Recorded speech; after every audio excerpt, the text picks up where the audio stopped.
We're currently at Berry Showgrounds. We are making corned meat fritters for dinner. Thanks to my Aunty June's recipe. I remember eating these as a child, staying there, so, 20 odd years ago. So there's our flour. And then you're meant to mix 3/4 to a cup of milk. We're using almond milk to keep Michelle happy. No, it's coconut milk.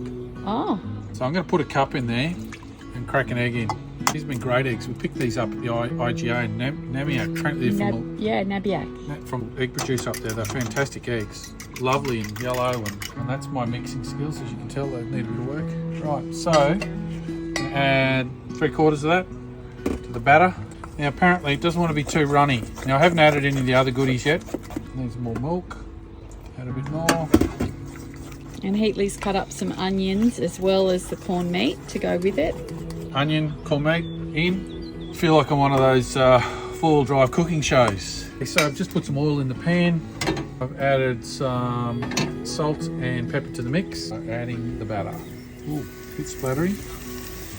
You've been telling 10, me about these fritters 11. for years. I know, well, it's just one of those things that stuck This in is my the mind. first time we've ever made them.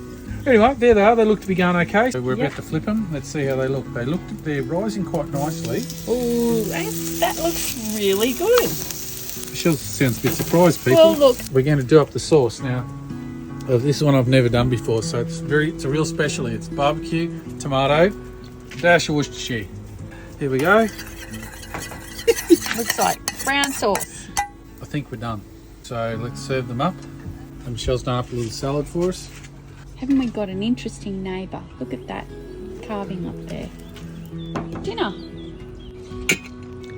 Michelle's really enjoying them, June. So am I. Surprisingly good.